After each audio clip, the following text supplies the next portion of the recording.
яскравий і вектор, відомий дослідчик, цікавий історик, неординарна особа і тема вельми такая, якая не может ставить объявку за себе. Про что свідчить, до речі, і обміркування Євгена Борисовича. Завжди, коли я сказала нечто про личні лекції Орбі і Тобі, я казала про те, що головне сконцентрувати увагу на особі лектора. Это правда, я не буду не до конца. Я так тему кидала такую, як другісну для нас. Але насамрэч, тема для нас так само важная. Ще й, може бути, сама тема, а то є, ось менавіта таким зворотом вирішить выступить з перадвоєнним світом лектора. Яку позицію про гэта набере і яку реакцію у аудиторію, слухачу може бути такий зворот. Це вельми заўсёды нас хвалює. Сьогодні ці дві речі, цікава особа, цікавая тема, яны просто вось так максимально яскраво, выразно присутствуют. Тема сегодняшней лекции связана с историей Беларуси, история серая, длина, вельми неоднозначная, конфликтная, суперечливая, особливо у наших умов в Беларуси. Часом нас специализованные и за гэтага шмат у чым металогізаваны. І з гэтым усім трэба неяк разбірацца. І разбірацца, думаю, што важна не толькі з фактамі аб'ектыўнымі і гістарычнымі, сколькі з рэфлексіяй і нашай стаўленнем да гэтых фактаў. З тым, як мы ўспрымаем гэтыя факты, якую ролю, месца мы ім аддаем у нашым успрыманні і вывучэнні гісторыі. І тут становіцца вельмі важнай справа аўтарытэту. Тых людзей, на якіх мы можам скіравацца, якіх мы выбіраем, з якімі разам мы можам разбірацца, з якімі разам мы можам реалізаваць гэту, рабіць гэту рэфлексію і сэнсаванне. І тут, канешне, я не памылюся, калі сённяшняга лектара сапраўды такой асобай, на якую варта скіроўваць увагу і з якім разам сапраўды можна даследаваць невядомыя старонкі беларускай гісторыі. Калі ласка, Віктор Геннадійович Тиханович.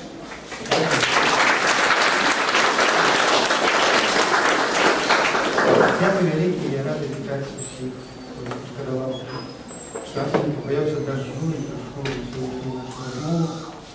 Я скажу щиро, що я не довідався, що конечно, лекция моя выходила на этот день.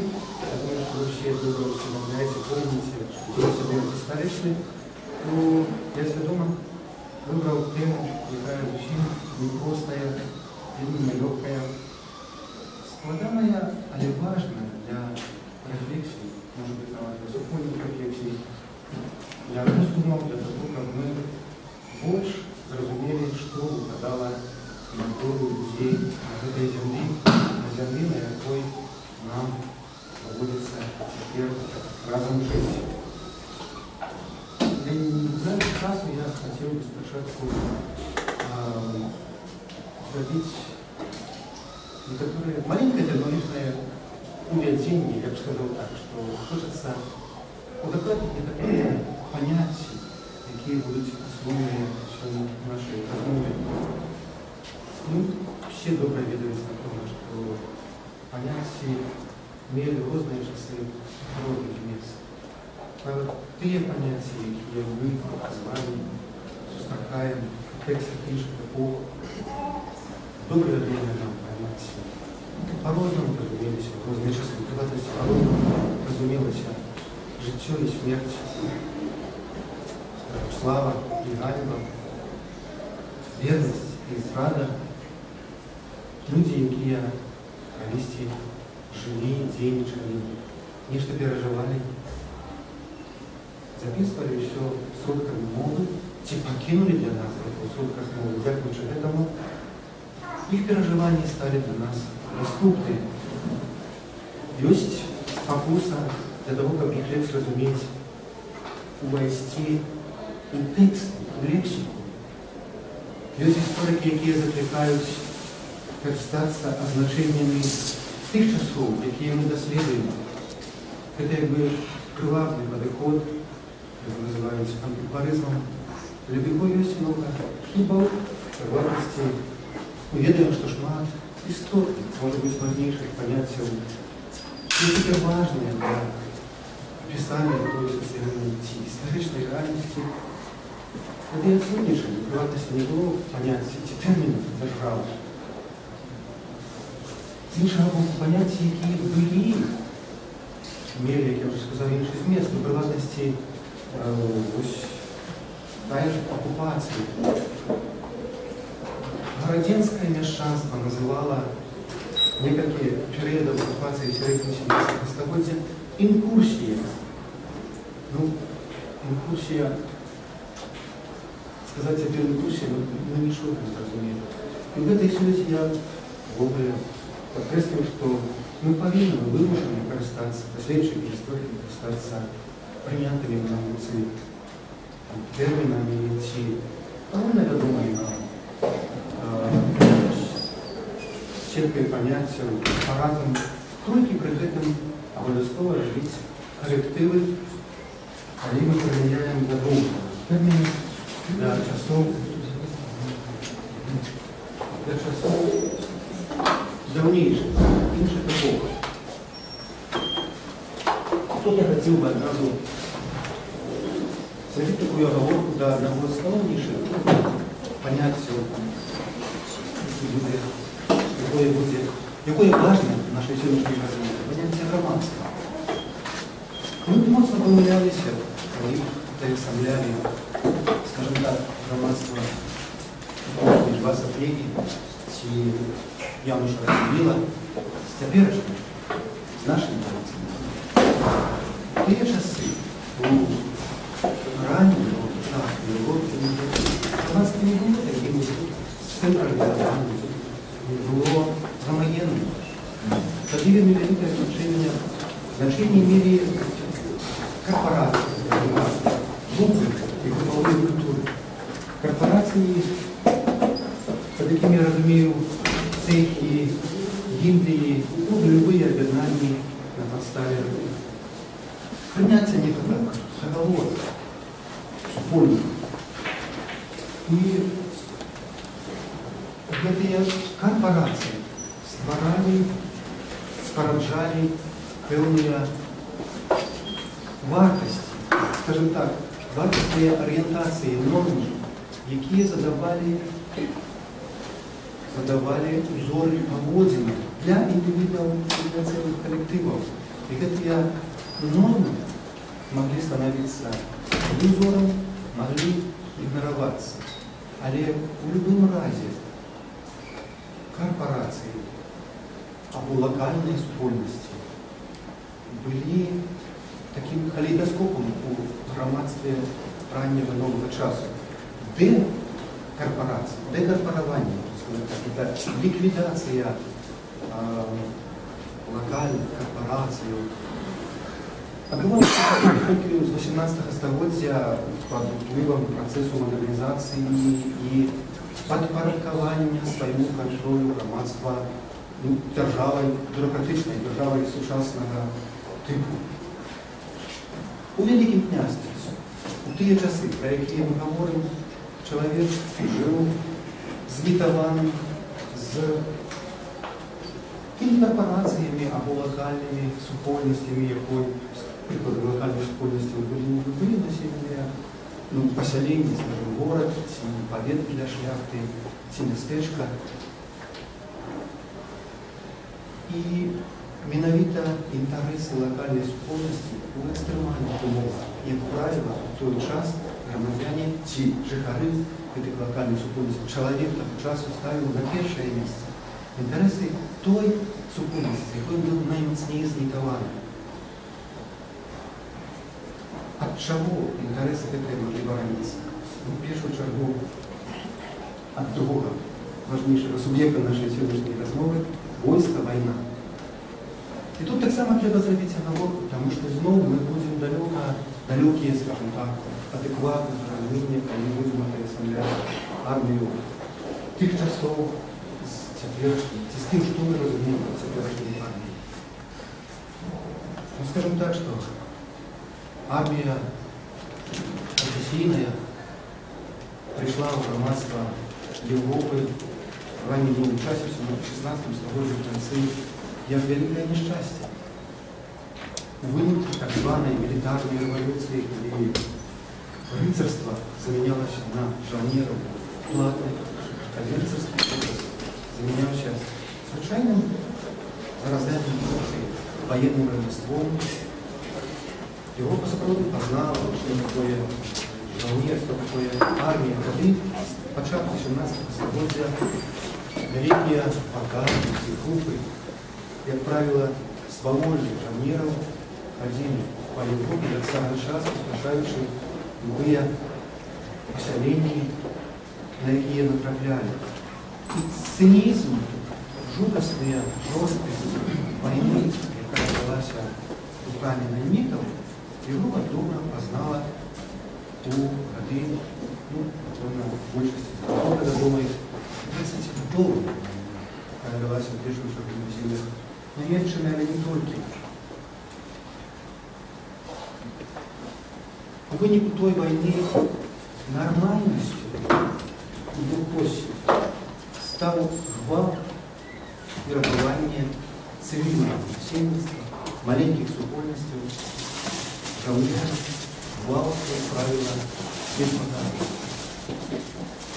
Причина, чему так была особенная тема, я просто хочу теперь вернуться до наших реалий, до княжества Посполитой, и в этой связи сказать, что у нас, видите, в тот час, хоть Посполитая рушена шляхетская земская оборона оставалась основной формой военных сил, и это значит, что наймитов было менее, але тем не меньше ситуация мало чем отрозняилась, она была так самым вредной драматичной. Уявите себе, еще первая половина 17 столетия, ну скажем, 1601 год, война, иммигранты, Швеция только началась, и тут Виленский пишет голод, эпидемия, война, руки только до Бога, вверх, подниматься, молиться, как жить против одна. Далее описывает, что вырабатывают шамнеры, убиения, что вырабатывают русские головы на развении, и додает, барбары того не чинили, что наши русские. А что чинили? То есть то же самое, что я только что сказал, необычные наймиты у Европы. Проблема Найманова войска, которое пришло на сцену Европейской войны, в вынику той милитарной революции, была в том, что оно было сапраўды профессийно, оно имело войну своим ремеством из этого жило. И когда скарбы были нестыковые державы, блочат себе, то оно само себе блочило и живилось с любого места, в яким находился, и лечило это нормально. Признавал еще старый рыцарский этос. Правило такое: все, что сдобытое, это твое. Сдобытое — твоя фортуна, твое богатство, сдобытое мячом. Право мяча, эти у нас и право шабли. Спецификой великого княжества был хроничный доход прошлой скарбы. Потому что Великое княжество и не разрешило, николи не хотело принимать сталое регулярное войско. И за первую половину 17 столетия ни одной же находило, хоть военные деньги на территории Беларуси практически не велись, да, вот далекая война стала близкой, и ни одной же насельництво охопляли сапраўды апокалиптичный настрой, конец света, ненавидно за деянием войска своего, ну, додаток чужого. Первая половина не так часто доходила до Беларуси. Что родилось насельництвом, когда держава не могла его воронить, когда улады свои не могли никак от свободного желания полковника оборонить. Как правило, терпели первые селяне, большинство нашего насельництва, яны пасля таго, як не было ніякай абароны ад уладаў, спрабавалі абараніцца самі. Гэтыя формы абароны былі вельмі пасіўныя. Ну, самая простая, самая первая – это просьба, это звонок скарга до командиров. Як правило, звонок скарги заносили хутчэй оборотный эффект. Другое – это спроба выкупиться. Часто давало эффект. Коллеги громадянам говорили: вы бросите некое добро, корову, свиней и так далее. И самая поширенная для селян форма обороны больше активных – это пчелки, которые стали нормой сохранения ростовцев, але ніколи не практично ніколи не використовувалися шляхта, яка так само церкві часто. Оборона со зброєю в руках у першій половині 17 століття так само була фактом, але здаралася гэта выключна рэдка, і шансы оборониться от жаўнераў были только мяшчан, селяне выключна рызыкавалі. Гэта я все сказал контурить тему нашей размовы. Просто подкреслить, что да, сярэдзіне 17 стагоддзя грамадства Беларусі, складзенае из таких шматлікіх супольніцтваў, добра ведала, что такое военная грубая сіланне, погляд армии, войск. Добра не терпелася. Асабліва перед пачаткам той войны, моей темой нашей размовы, казаччына, Хмельніччына, свежа перажитая, якая просто дала прыклад сялянам, что может быть социальный, может быть материальный аванс, калі яны будуць больш актыўнымі. Але пераходзім цяпер да галоўнай нашай тэмы, да оккупации. Я постараюсь ухиляться от писания никаких непосредственных военных деяний, потому что нас это не цікавит, нас цікавит, что доводилось пережить, что ступница громадству по той бок. Когда не после того, як земли эти были уже здобыты, як яны опынулись в статусе оккупованных. А границы, до речі, свідчать, що якраз апогей переживанню і цярпенню цивільного громадства найчастей починався, ці знаходився пасля гэтай заваёўкі, пасля штурму, пасля канонадаў артиллеристов. Что хотела новая влада от громадства? Не шмат. Первое – это просила публично принять новую владу. Другое – это для большести насельніцтва змена веры православной. На початку это было обовязковым правилом, только потом взялись отступления конца после либерализации своей политики, то, что потом скажу, дозволяли основание інших конфессий православных на территории подпорядкованной ему. И третье – подпорядкование военной администрации царской, новым владом. Реакции на это подпорядкование насельства были вельмозные, измененные с часом, со сменой ситуации. Я попробую характеризовать их по основным социальным станам. Шляхта, мещане и селянство. И шляхта первая не только потому, что это примитивные громадства, а и потому, что шляхта покинула после себе наибольших границев. И будет максимум нам больше минус докладно является писать их полосы. Натурально, я люблю иметь все поверхности, все перевозы. Шляхта была незвычайным словом в нашей державе.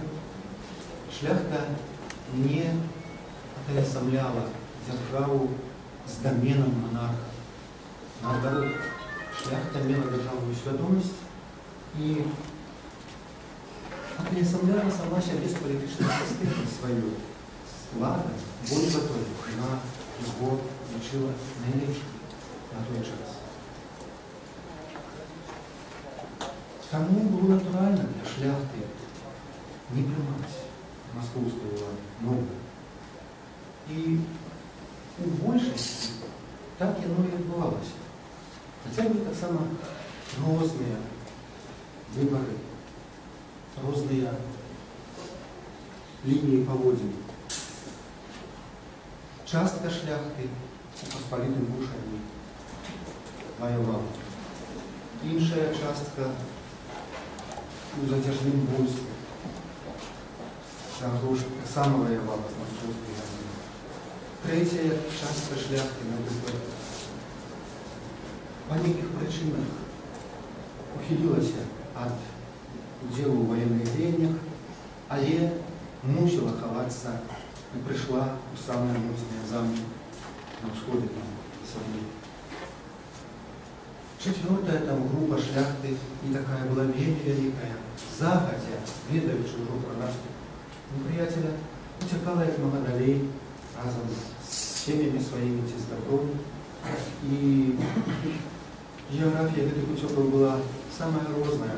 Спочатку на заход Великого княжества на Віліччині, ці Нажамойць, а потім в другім годі війни, як далі, в Прусію. И самое парадоксальное, что вот тем, кто удерживал военные деньги, выбор оказался наипростейшим. Там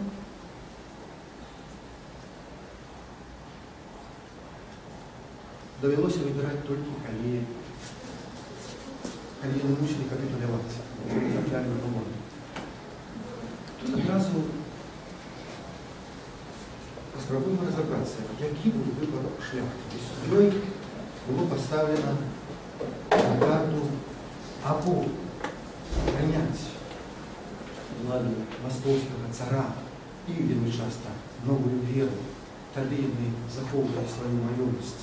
І хоча і за все соціальні виходи отримували таку службу, грошові концесії,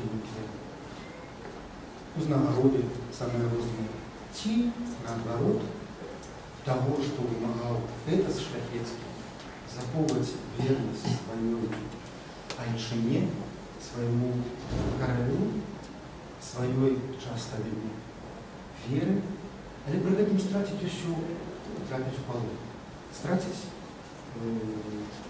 майорность всю, потому что это было принциповое правило многих владов. Те, кто не принимает подданство царского, ты высылаются в неволю. В статуте Великого князя Литовского, в третьей его редакции, есть означение здрады. Здрадником там называется той, кто утекает со своей земли с умыслом здрады. Кто покидает свою отчину, это тяжкое злочинство, так и может приходится, и с пойманного утекача можно было судить и карать, когда это был человек низкого стана, его карали смертью суда соймого. Але звертаю увагу, там злочинство связывалось с утеком. Тут шляхта была на своей земле. И шляхта, ну який там злий умисел мог бути, якая здрада. Потребувалося тільки, якби, просто публічний акт. Поцілувати криш царю, принести присягу. І все буде покинуто, все буде гарантовано. Большість шляхти на початку війни, як правило, відмовлялася від такої перспективи, але я сказав, вона в силу того, що вони довгий час вели воєнні дії. Було на Всході і на півночі Білорусі немало шляхти, які від початку воєнних дій свідомо орієнтувалися наоборот, на прийняття паняцце царскага падданства бачылі ў гэтым свае выгоды. Ну тут мы можам вызначаць, хто в якіх рэгіёнах, але гэта не той час. Я толькі скажу, што найбольш тыповыя прыклады гэта шляхта полацкая, частка яе, і Маліжоўская, і з яе лідарам Канстантіном Паклонскім.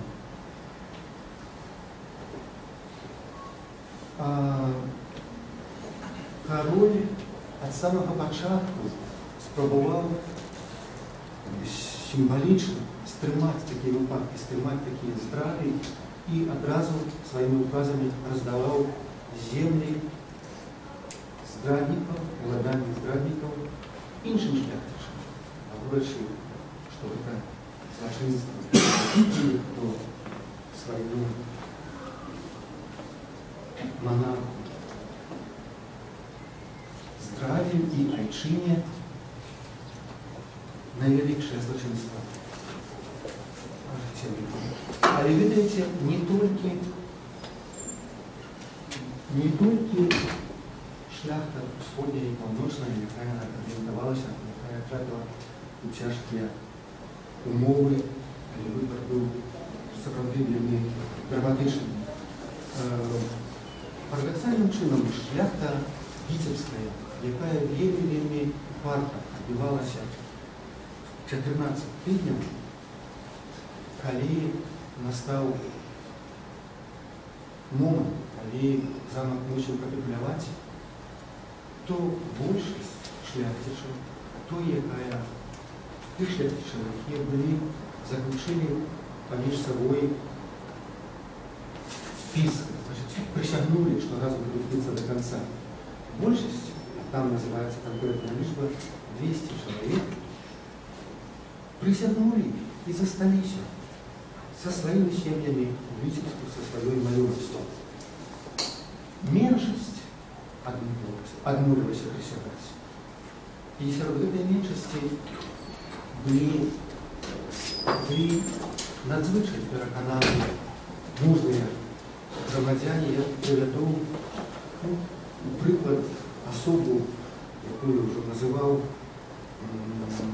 віцебскага шляхціша Крыштафа Крапавіцкага, які дзядуля 73 гады адсудзіў сябе на страшнае выпрабаванне і апісваў гэта ў сваім тестаменце, пісаў пра тое, як здзекаваліся з іх, калі іх групы 60 чалавек, не прынявшы царскага падданства, гналі спачатку на Пскоў, потым іншыя крэпасці царскія глыбока у царства, у прыватнасці іх забралі аж на Волгу, Казань. І ён, піша, ён не мог пайсці на гэта, гледзячы ні на хваробу, ні на свой стары век, толькі таму, што помніў пра сваіх продкаў. І піша, дзеля памяці добрай дамоўства і патомкаў маіх, якія так доўга зараблялі на добрую памяць, захоўваючы вернасць айчыне і каралю сваім. Разам з Крапавіцкім, які сапраўды паказаў рэдкі прыклад такой мужнасці, грамадзянскасці, было, як я сказаў, яшчэ некалькі дзясяткаў шляхты, віцебскай шляхты, якая таксама аказалася вельмі перакананай, трывалай у сваіх каштоўнасцях. І да нас дайшлі апісанні іх жыцця там, далёка на Волзе, у Высоцы. Высвятляецца, што яны настолькі былі верныя сваім штодзённым практыкам і вартасцям, што там праводзілі шляхецкія свае суды. Прыватнасці ў 1655 годзе у канцы яны правялі у Казані соймік, на якім прынялі пастанову, якой асуджалі здраднікаў сваіх таварышаў віцебскай глорыі. І гэта было не адзіным выпадкам. У 1662 годзе зноў вядома пра іх соймік, на якім бралі ўдзел тыя ж многія з тых самых віцебскіх шляхцічаў, але былі і новыя, якіх той час прислали з території Білорусі.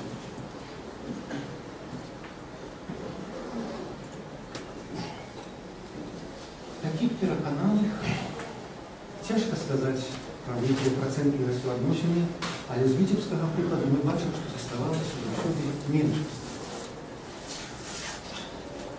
Але і з такіх самых перакананняў, якія не хацелі прымаць царскае падданства з нейкіх красивых мэтраў, часта людзі мусілі пайсці на драматычны для сябе выбар з іншых прычын. Было слабое месца, якое і для нас, і для людзей, наших продкаў у тыя часы, было сапраўды вельмі слабое. Сям'я. Добры прыклад тут прывожу, хацеў прывесці таксама полацкага земляніна Чаркаса, які пайшоў на вайну, ваяваў з самага пачатку. А ў той час у Полацку яго жонка і дачка трапілі ў палон. Прыйшла маскоўская армія, калі Полацк капітуляваў, іх проста ўзялі. Ён даведаўся, што іх выкупіў адзін з райцаў Полацка, які быў звязаны з маскоўскім камандаваннем, і паспяшаўся вярнуцца, прыняў падданства маскоўскае, нават веру змяніў, пайшоў на службу маскоўскую, каб іх знайсці, але так до конца свайго жыцця не знайшоў ніякіх слядоў сваіх родных. Гэта драматычны прыклад, адзін з многіх, якія проста зараз не магу прыводзіць. Але у такім масавым, вялікім маштабе пазіцыі беларускай шляхты сталі мяняцца з цвёрдага непрыняцця новой улады на прысягу у 1555 годзе, в канцы другого года войны, калі змянілася, радыкальна змянілася ситуация военная. Мы добра ведаем факты, якія выклікалі гэтыя змены ў настроі, у пазіцыях шляхты. На той час фактычна ўся тэрыторыя Великага княства была занята, дзе є сталіцай. Цар фактычна дасягнуў сваіх мэтаў.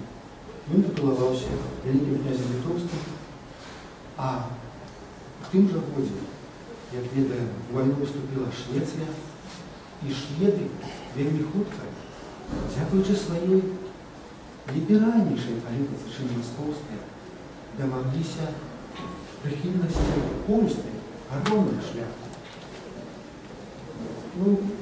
Дастаткова сказаць, што у лету 1655 года польская коронная пасталетае рушэнне на трэці ж дзень пасля высадкі шведскай арміі здалося. Просто на выходных умовах здалося. Для цара это быў вельмі важны сігнал. Ён вымушаны быў реалізаваць сваю палітыку, тому што іначай губляў бы шляхту Великага княства Літоўскага. І цар з таго часу пачынае абяцаць захаванне і веры, і маёмасці,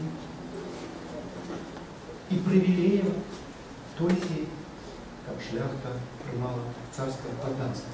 Уявіце сабе, што рабіць рыцарству, якое заставалася яшчэ ў мірняных раёнах, напрыклад, на захадзе Беларусі, на Гарадзеншчыне, на Берасцейшчыне, на Шкляншчыне, на частцы Палесся, калі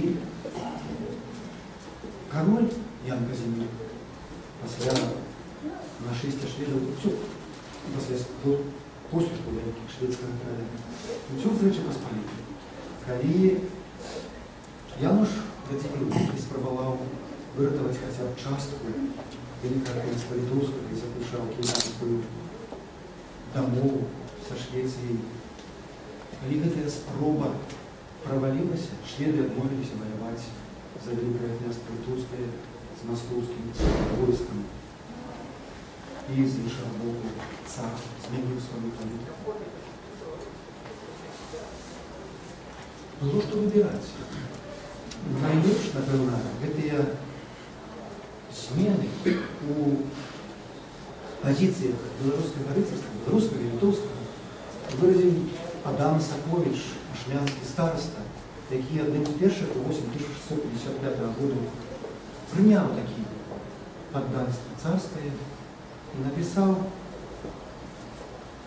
что коли поляки мало не всі шведу здалися, як приклад, і коли цар, і яны не бачать ніякого оборонения от своего законного короля, а цар при гэтым обещая заховать им их свободу, гордость, привилегии, их маёнтки, потому что проливать христианскую кровь. И заправды, это были вельми рациональные аргументы. И с того часу вельми шла просто группами великими шляхты стала принимать царское подданство. Царский воевода Урусов, посланный на запад Беларуси для такой рыбалки, для агитации шляхты, для приведения под царскую руку, собрал более за 2000 шляхтичев.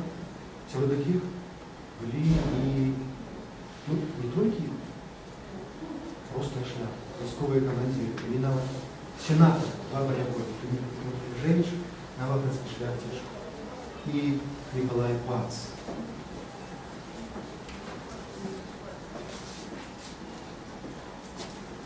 Еще больше изменилась ситуация у наступных годах. Вы, кто читаете этой войной, напевно, ведаете, что в 1656 году снова в вынику вступления в войну Швеции и шведских островов царь вел перемовы с представниками, с владами Речи Посполитой, и Ливней, под Ливней, и же было заключено пирамиды. У 1656 году в умовах якого цара обещали выбрать на короля, дать ему полную владу Речи Посполитой на наступном сольнике.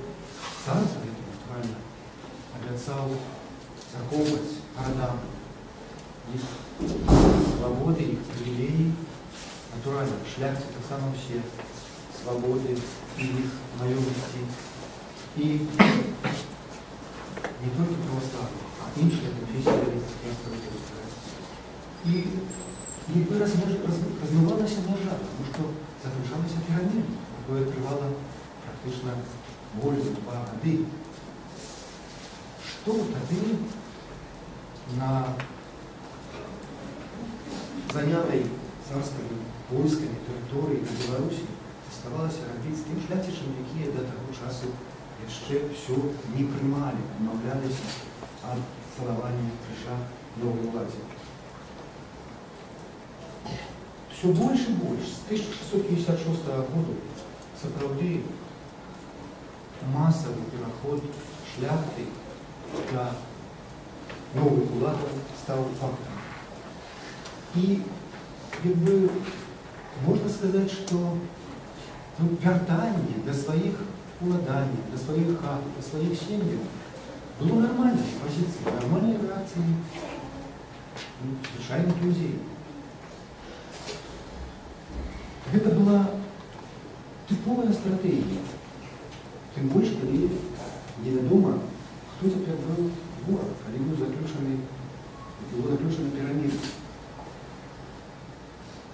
Нетиповые, я тут вызначил, нетиповые вертания и приход шляхтичев на свои земли, свои владания с вельми корыстными, с интересами наживания.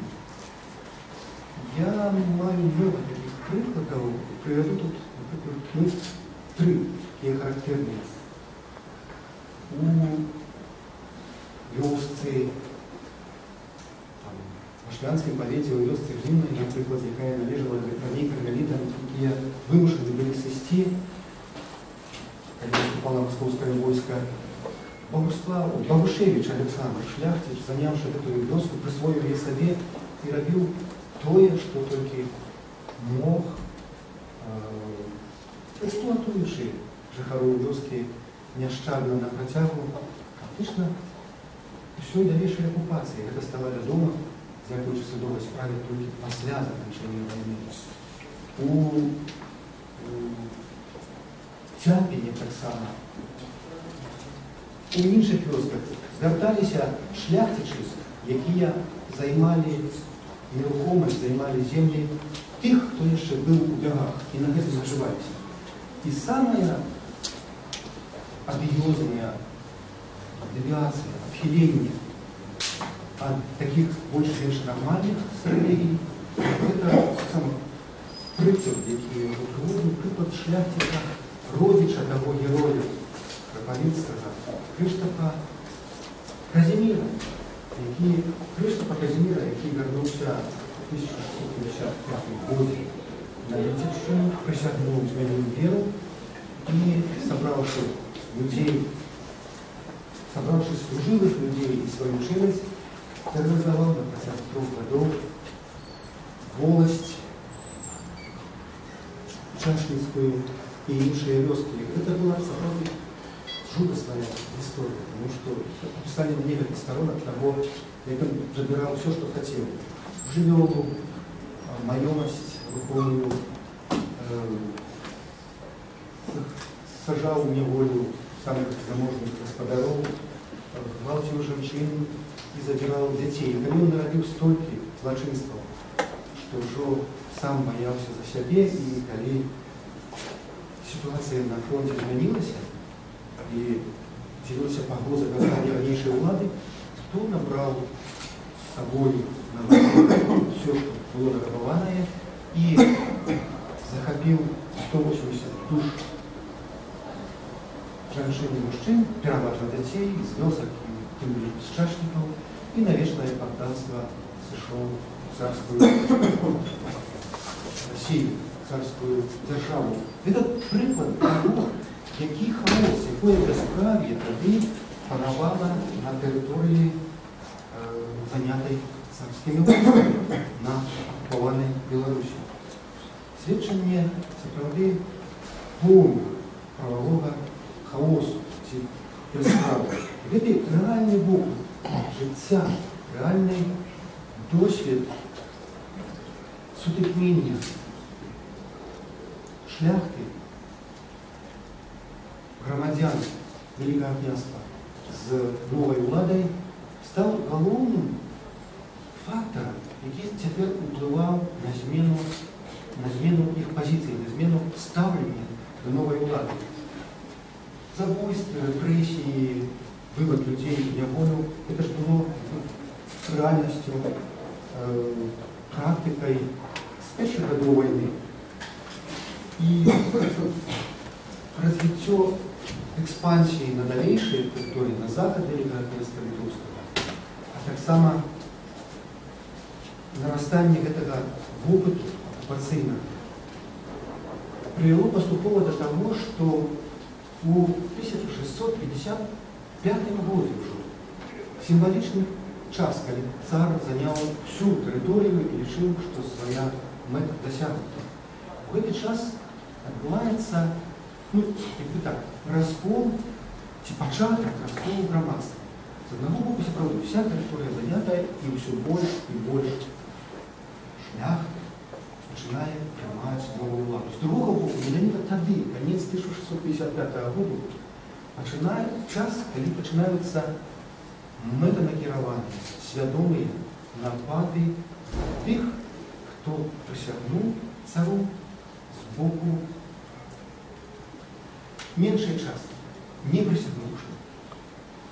Гэты раскол громадства окреслився в сапраўдны раскол пасля заключення перамір'я, калі цар змяніў сваю палітыку дачынення да шляхты, калі пачаў абараняць па-сапраўднаму правы сваёй прысяжнай шляхты, і калі сяляне, пра якіх я хацеў сказаць далей у канцы,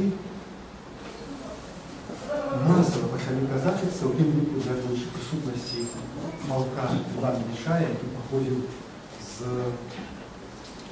Мечиславшчыны, але был полковником гетмана Запорожского. Селянство сапраўды масава казачылася і дайшло до таго, што шляхта з 1658 году, яшчэ дзякуючы таму, што сітуацыя на фронце змянілася, прысяжная шляхта пачала паступова вяртацца на бок Вялікага князства Літоўскага, на бок караля. І тут, канешне, не толькі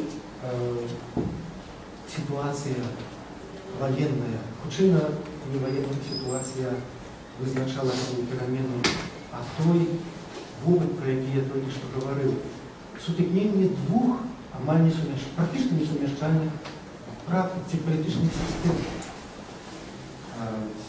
ладу самадзяржаўнага Московской державы и парламентарного Рэчы Паспалітай. Хотя оставалася яшчэ пасля гэтага расколу, пасля пачатку грамадзянскай вайны, много шляхты, што падтрымлівала па-ранейшаму царскую ўладу, бо мела з гэтага нейкія выгады. Але прыводзіць да прысягі ці да цалавання крыжа у гэты час з гэтага года было ўжо немагчыма. Толькі пад пагрозай, пад рэальным, пад страхам зброі, калі, напрыклад, праходзілі новыя вялікія фармаванні маскоўскай арміі на Беларусь, і калі прымушалі павятовую шляхту зноў прыняць царскае падданства, тады да гэтага даходзіла.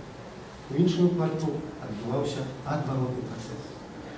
Перайдзем цяпер да мяшчанства, якога на возерах, якога ці у стратэгіях якога таксама было шмат падобнага да тактыкі ці да пазіцыяў шляхецкага стану. Ну, гарадоў было шмат розных, і мы не маглі б сказаць пра ўсе, як асноўныя, тыповыя. Напрыклад, прывяду Полацк і Магілёў, вялікія гарады на ўсходзе, на поўначы, у тым рэгіёне, што сапраўды паддаўся, значна паддаўся і прапагандзе дыпламатыі царскай, і насельніцтва, якога мела даўнія сімпатыі. Розныя прычыны былі. Прыватнасці канфесійны антагонізм і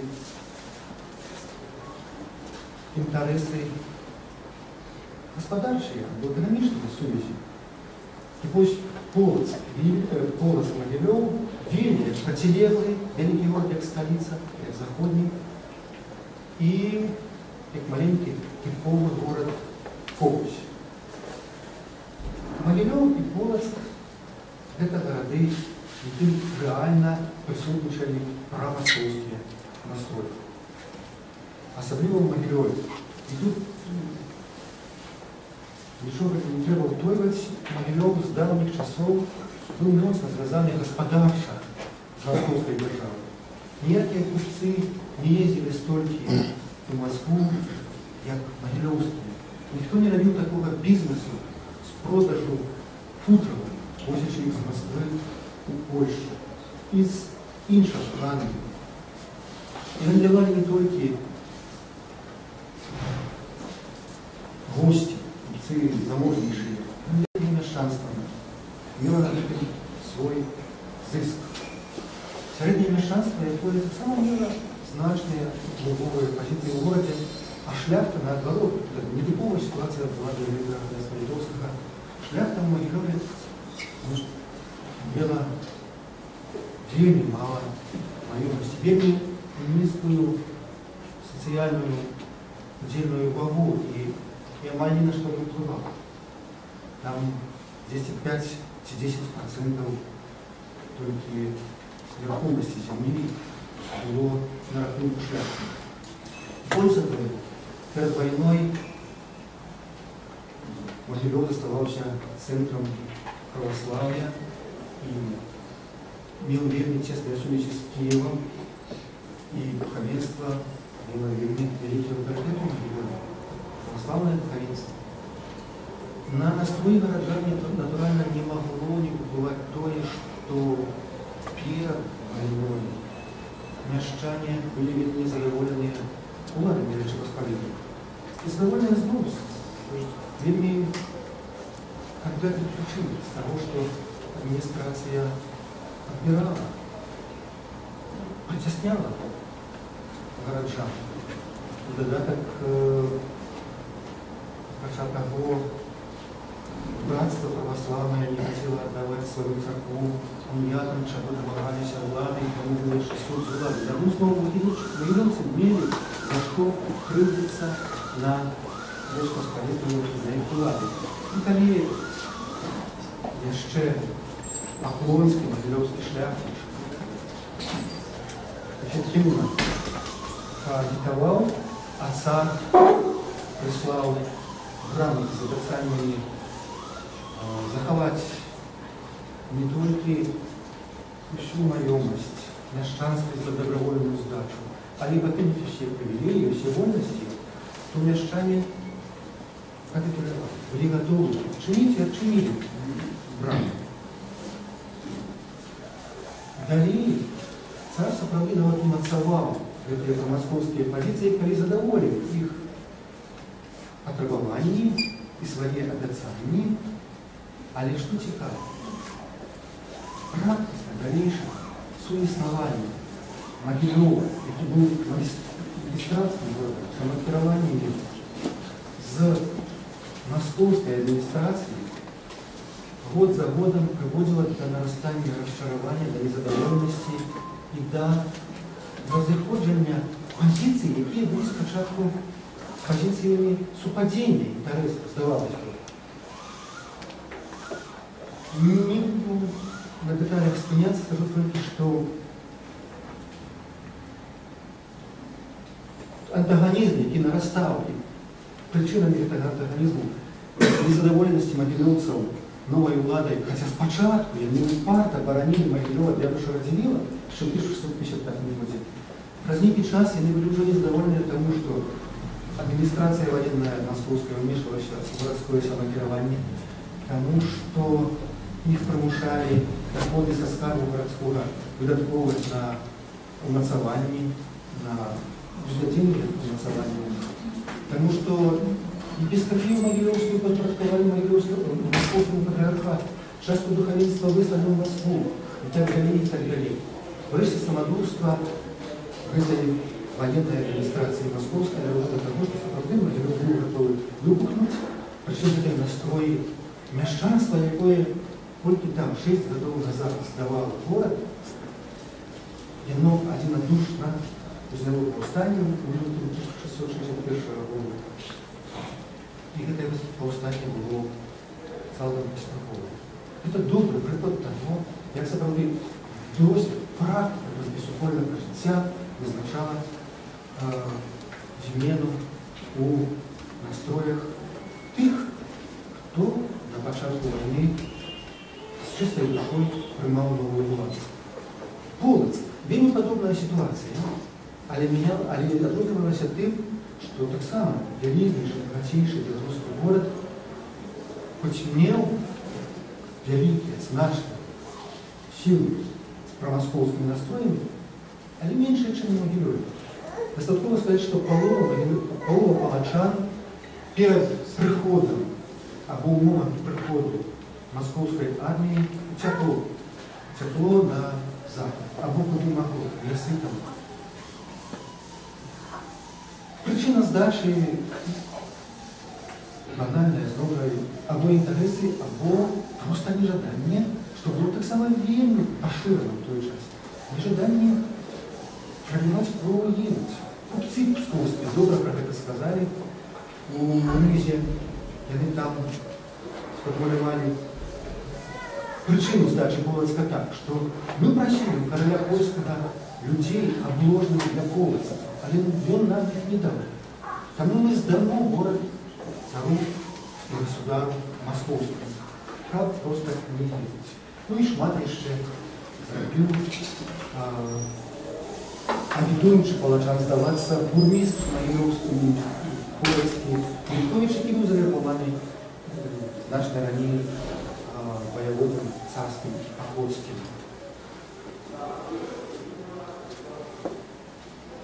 Многие палачане после сдачи города пристосовались до новых уладов, до новых реалий и отримали сапраўды некий зыск.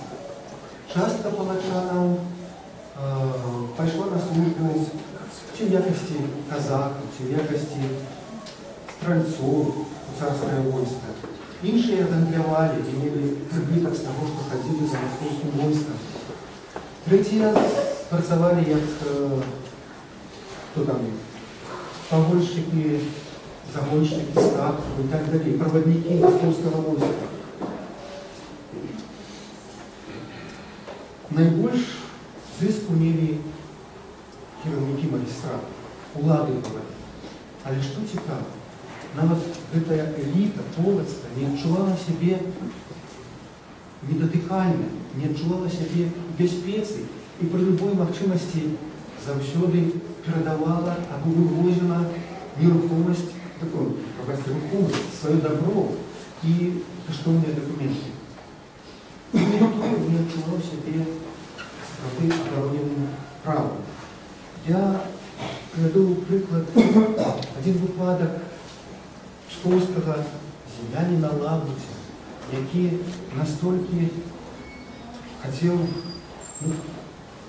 отримати вигоди і задобрити московські адміністраційні місцеві влади полоцькі, що коли пішли войски царские на Ригу, он выслал до них на службу своих двух сынов, полоцких землян.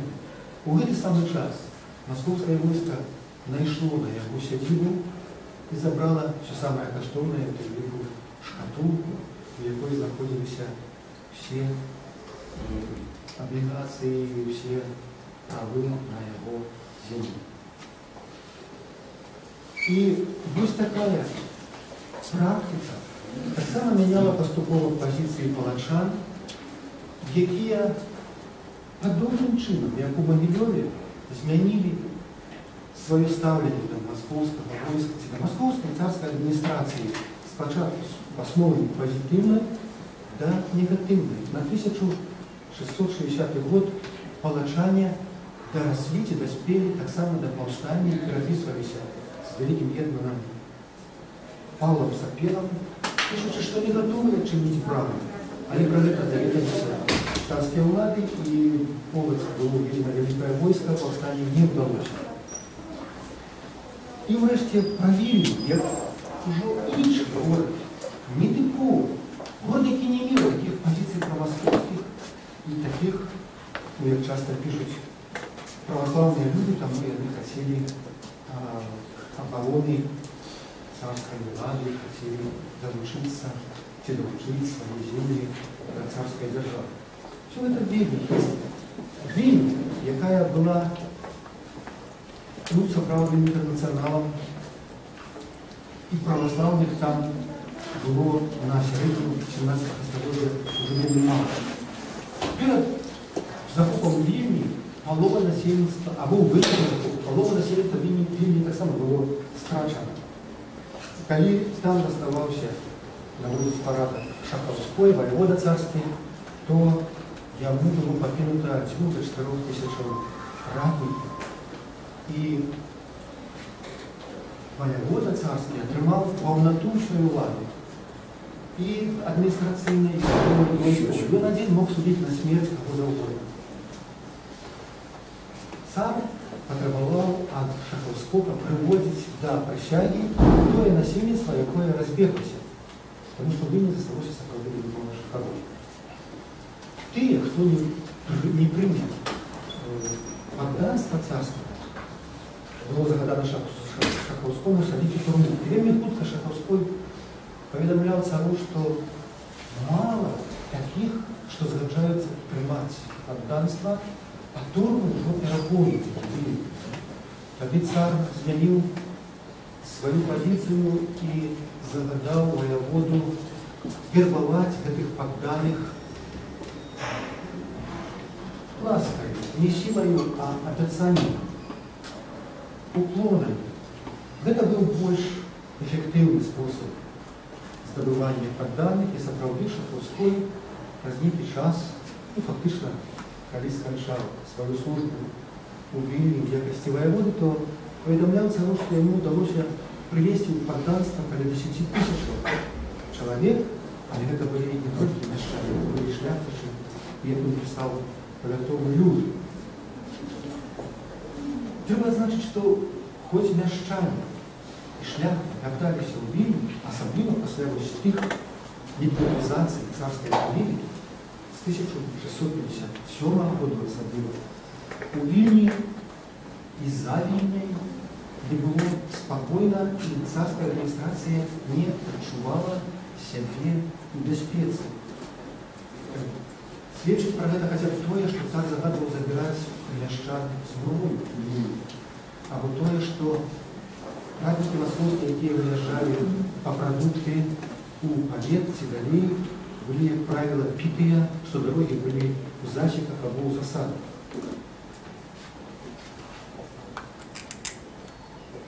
Трывожна было ў Вільні, і таму цар загадваў ваяводы, відаць, даваў такія ідэі не прапускаць у Вільню людзей, якія яшчэ не прысягнулі ні шляхты, ні мяшчан.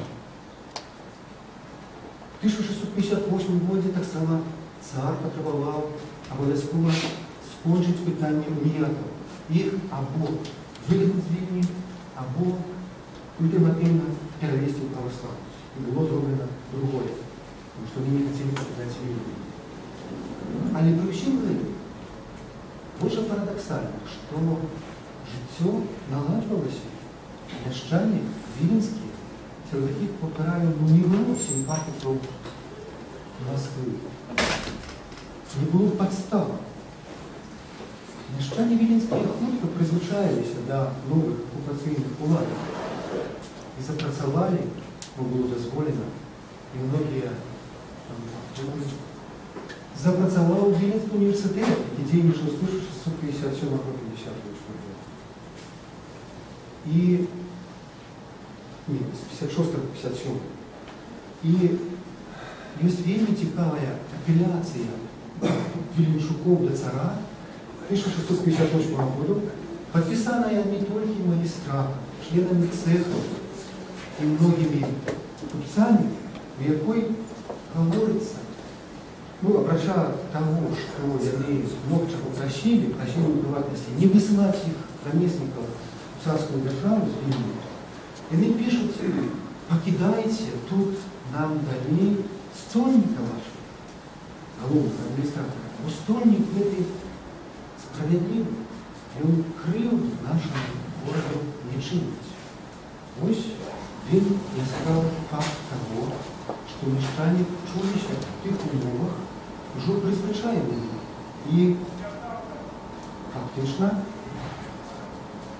адаптаваліся да ўмоў жыцця пад акупацыяй.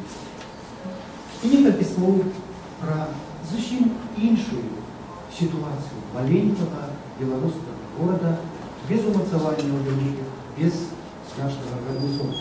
Што было рабіць такім гарадам, як Копусь у падзвінні беларускім на ўсходзе, які быў Паднепров'я, так, Паднепров'я. Радзівілаўскі горад, які належаў тады да Мирослава Радзівілаўскі, але не меў вялікага умацавання, тому што для іх не значыў нічага істотнага і быў вельмі аддалены. Копусці таксама былі пакрыўджаныя на улады Паспалітай на пачатку вайны, і таксама з той жа прычыны, што іх моцна абдзіраў адміністрацыя. І калі з'явілася армія, вялікая армія Чаркасскага ў 1654 годзе, а перад гэтым Радзівіл быў разбіты, то натуральна для копуцтва было адкрыць браму. Яны ўпусцілі маскоўскае войска. Праходзіць зусім мала часу. Пачатак 1655 года. На ўсход Вялікага княства, на ўсход Беларусі, у Паднепров'і, будь хоробы Вялікага княства, тому што Януш Радзівіл спрабуе дамагчыся рэваншу і адваяваць тыя землі, якія страцілі ў першай вайне. І вось што паказалі. І мястэчка невеликие города, которые были заняты. И сяляне охотно переходят на бок Великого княства назад и пускают городки и местечки Великого княства. Попищу так хутко пустила корову родила, что нават стольник не поспел утечь. Стольника московского стола разделили. Долго. Всего просто несколько месяцев. Лето 1655 года, другий год войны, на всходе зелеризная армия Черкасского. Области снова мусят открывать планы, более того, сустракают московскую армию с хлебом солью из образаний. Потім було тут щирості, поки театру, і дуже інша справа, не ведаю, що це може себе визначити, але факт, то есть фактом, вони зустріли московське військо і з цього мали користь, тому що не потерпіли. 1658 год, в обществе стояла, в час залога московского. 658 год. Ситуация в Беларуси, особливо в Поднепровье, снова меняется. Починаються воєнні дії, а казаки і нячаї, першу чергу, приймають бок Речі Посполитої. І Копись так само приймає бок Речі Посполитої і переходить на бок нячая. Невідомо, що було з гарнізоном московським, але в 1659 році карна експедиція московського війська приходить так, і Кописці, не ведаю, яким шляхом, хоча що так само, без особливих штурмів, Кописці здають город, і тепер це репресивні міри, цар загадує виставити 90% заможних Кописців з города, вирвати загад спалити Копись, але по некой причине не був сповнений. І 1660 год так само зовсім вельми хутка наступ нового княства, коли тільки поступають жовнери Полубінського під Копись. Кописці знову відкриваються, я так само лічу, що з великою притчою були жадання реабілітуватися. Так хутко пускають хоробру Полубінського, що там так само нічого не поспів зробити московський гарнізон. Ось вам, як мені здається, типової поводниці, стратегії, тактика невеликого города, який не мог відбуватися, а опинався в епіцентрі воєнних дій. Это тривалая, твердая оценка реальной военной ситуации. Так было в большинстве выпадков. Они были в городах, невеликих, професійні, значні воєнні заводи. Тоді і міщане з охотой вставали на мури і разом з цими гарнізонами отбивалися. Коли не було чим, не було сили, не було можливості, і великі городи, і малые одразу сдавались. Состоится несколько слов сказать про селянство, которое было никем и ничем николи не оборонено, я уже это означало и говорил про первую половину 17 столетия, когда селяне терпели от своего войска. И они в большости на початку войны демонстрировали лояльность. Лояльность новой влади, царской влади. Шмат дзе царские улады приводили до присяги, вёски тых селян, які були приватні, належали неким шляхтичам, магнатам. Из этих присяжных вёсок, присяжных пашенных людей, яны вельмі часто утварали свае військовыя фармаванні. Селяне мелі, як бачыце, нізкі, вузкі, вельмі спектр выбору. Яны не были политической нацией, они не имели державной свядомости. Им важно было або отримать, або полегчить свободу, або полегчить свою материальную становище. И на службу новых царских владов они шли охотно, и они удельничали нават у военных действиях супроть войсков Великого княства Литовского. Але з іншого боку. Все-таки досвід реальне взаємодіяння з армією московською у перші ж місяці війни привів до таких прикладів, до такої реакції, як організація самооборони. Уже в липні 654 це самий початок воєнних дій, на сході Білорусі з'являються відділи, організовані селянські отряди, які називалися у московських російських допомогах шашами, так, по-нашому партизани.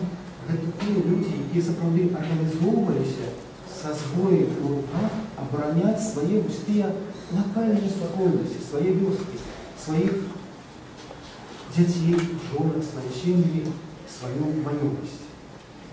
І гэты рух почався 654-м, але поступово набирав силу. І з ним мусили лічитися навіть царські воєводи, тому що такие селянские отделы самообороны досягали тысячи. Так что они были реальными факторами военных действий.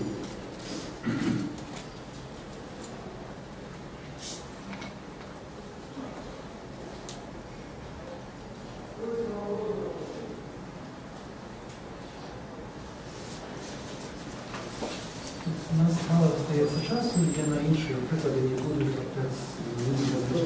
згадуватися, скажу тільки про те, як же нам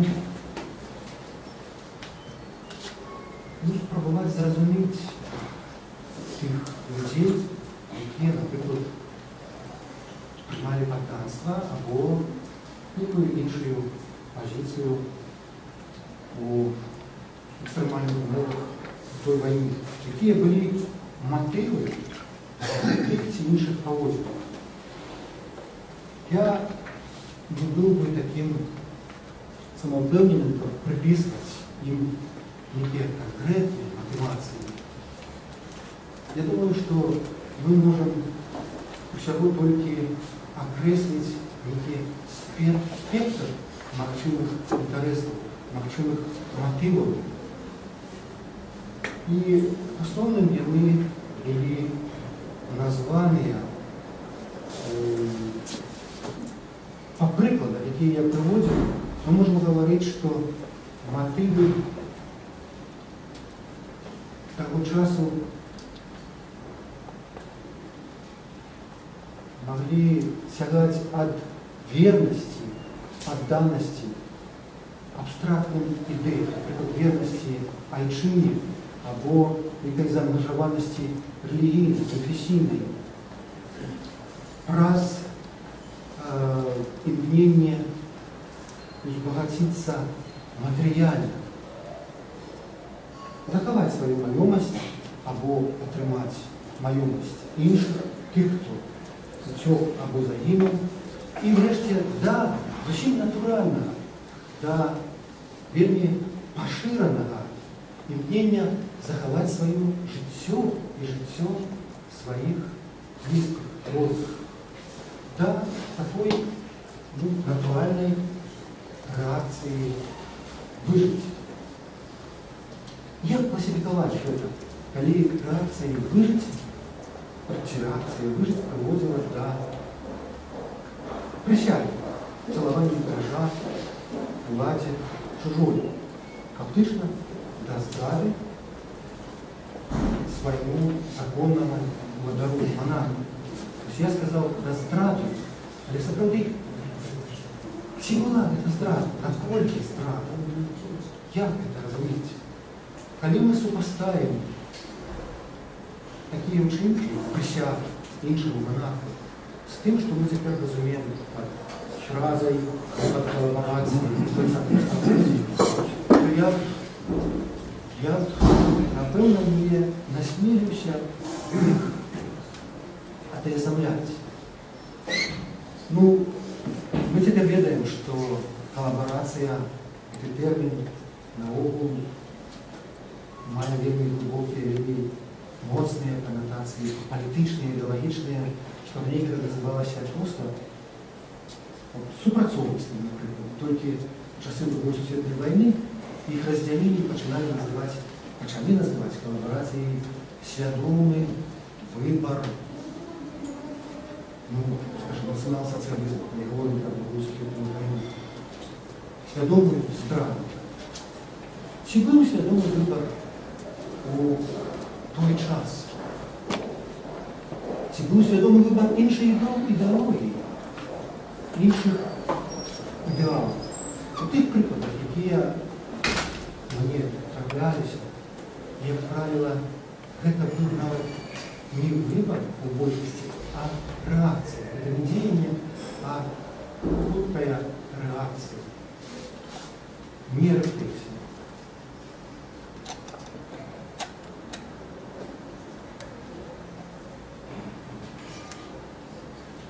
Я думаю, что таким важным, цікавым фактом, який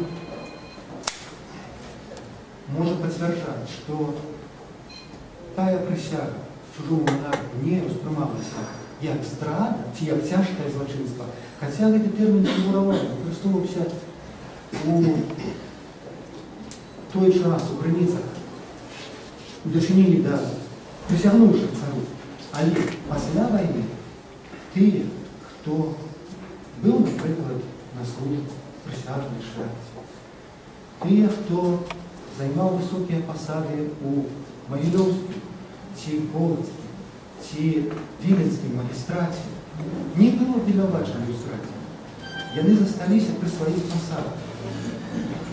Вось што цікава. Гэта талеравалася.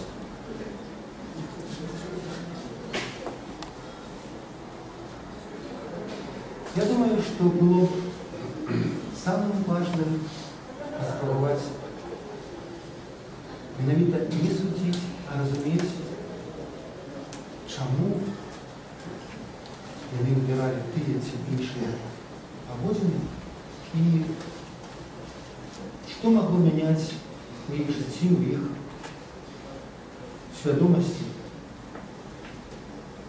прыняцця той ці іншай стратэгіі. Ну, як правіла, стратэгіі прагматычныя, якія прысліваюцца вельмі часта значэннем здрады. Іншае пытанне, якое апошняе, якое я хацеў выканаць, тэма пытання, гэта тое, якія наступствы маглі быць выкліканыя той шматгадовай практыкай жыцця пад акупацыяй, жыцця пад здрадай, ці як мы інакш азначалі. Ну, страты матэрыяльныя ці дэмаграфічныя вельмі проста вызначыць, як вызначыць тыя наступствы, што былі выкліканы менавіта гэтымі перажываннямі, жыццём у умовах акупацыі, усімі тымі страшнымі, жудаснымі злачынствамі і стратамі. Гэта было разбурэнне, руйнаванне папярэдніх нормаў, каштоўнасцяў, аўтарытэтаў. Як рэагавалі? Псіхічна такая была рэакцыя тагачасных людзей на гэтыя падзеі, мы можам толькі здагадвацца. У нас няма такіх даследаванняў, але мы можам сапраўды параўноўваць з сітуацыямі сувыміральнымі, супаставімымі у тагачаснай Еўропе. Я тут хацеў бы прывесці прыклад даследаванняў у Англіі ці ў Нямецчыне, якія паказалі, што сапраўды вайна, акупацыя моцна мянялі маральныя ўстановы грамадства. Асабліва тых, хто быў непасрэдна людзей, жаўнераў, а жаўнераў было шмат. Даследаванні в Англіі паказалі, што як толькі вярталіся жаўнеры з вайны, колькасць злачынства ў гарадах імкліва і страшна ўзрасла. Ну, гэта не дзіўна. Для людзей, якія прайшлі вайну, было натуральным, нармальным, становілася натуральным вырашаць канфлікты сілай, а не так, як раней. Раней у реальності, у штоденних практиках равенства, парламентаризм – це вирішення любой спрички, любого конфлікту про суд було нормою. Для жаўнераў, якія прайшлі вайну, і для людзей, якія пайшлі на вайну і прайшлі праз яе, хаця не былі прафесійнымі жаўнерамі. Пра гэта сведчаць многія пісанні тых падзей. Не было калі думаць пра нешта глыбокае, самыя жудасныя злачынствы, забойствы опісваюцца, як правіла, без ацэнкі, опісваюцца суха. І гэта, я думаю, непазбежна выклікала так званыя адхіленні, девіацыі у жыцці і тых людзей, і іх нашчадкаў. Нам цяжка пакуль што, тому што недаследавана, говорить нечто конкретное про это. Мы только можем сказать про одну докладно вызначенную змену, якая звязывается из наступной оккупации той войны. Это переход, перемена от довольно выразной толеранции религийной великим княством литовским до конфессийного ригоризма, до нетерпения. Потому что православие оказалось як бы пятой колонной, мовно кажучи, и административные влады, и шляхта после этой войны свядомо и шли на радикальное обмежевание православной конфессии, православной религии. А позже, на чем хотел бы разъяснить, поставить акцент, у Европы в 30-годовой войне или самые-самые жудостные злочинства, переживания, и европейские народы заховали память о этих переживаниях про страшное несчастье. У нас, я не ведаю по какой причине, переживания той войны, той оккупации чомусь у памяти историчной не зафиксовались. Я не знахожу их у фольклоре, не знахожу их у інших формах памяти. Чому? Ну, есть некоторые гипотезы, але гэта ўжо на іншую размову. Может быть, гэта мы разом з вами вызначым. Дякую за увагу, пробачте, што